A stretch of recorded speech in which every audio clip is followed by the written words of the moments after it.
Medical marijuana money talks. We have a will, we have a way. The new Looney tax. Vote today.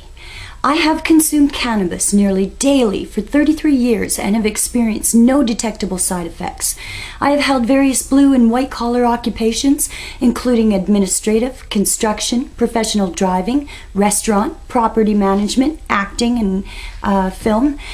And most of my employers would say they would invite me back, as I am a multi-skilled and dependable employee with attitude. I did sustain moderately severe facial and spinal injuries when I fell face first off the top of a bunk bed onto cement in the middle of the night when I was 8 years old. Because I stopped bleeding and nothing appeared to be wrong with me, aside from the black eyes and broken nose, nobody took me to a hospital at that time. I entertained cannabis consumption in my mid-teens strictly for recreational purposes and the usual rebellious teenage angst. I completed my high school GED in the top 500 out of 10,000 students writing that year, 2 years after leaving high school for work at the end of grade 10, as I had to leave home early. I consumed cannabis while I studied to write my tests. My concentration was high. I did experience moderate to severe migraines beginning in my mid-20s that are directly connected to the facial and spinal injury trauma from my childhood, but preferred to consume cannabis instead of taking Tylenol for the remedy, as cannabis did not irritate my stomach. I had no alternative but to buy cannabis from street-level dealers. Content and quality was always in question. I worried about what else might be in there and did not want to become addicted to a drug I didn't know I was ingesting mixed with my cannabis. Recently, I attended a seminar by Green Line Academy when they visited my nearest city, and a lot of questions were answered about how to legally apply for my medical marijuana certification. It was easy to apply with all the education and information presented in the seminar, and the people who attended were from all walks of life, not criminal-looking types like you might expect to see at a medical marijuana education seminar. Everyone was eager to learn the course content, like the legal aspects of the current marijuana laws concerning consumption and personal cultivation, and becoming suppliers of medical marijuana to other patients.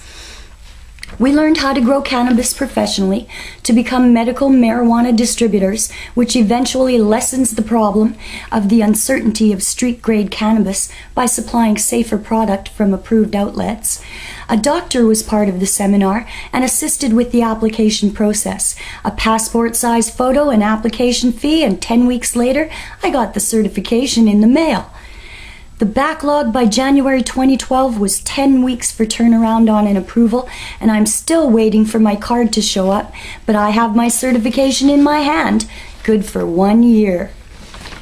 The more side effects Canadians are experiencing from trusting doctors' advice of sales of prescription drugs to patients like guinea pigs without sufficient conclusive testing, the less I believe in the medical system in place for Canadians today.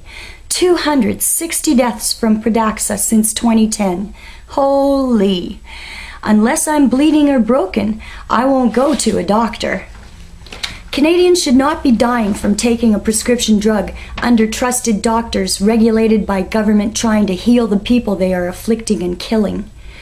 Government needs to bring doctors to account for prescribing these drugs to ensure no more Canadians are dying from trying to heal themselves the prescription way.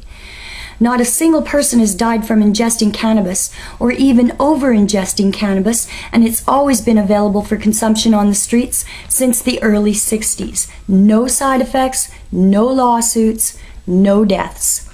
Government is approving building more institutions to house more persons to be arrested for cultivating or consuming cannabis.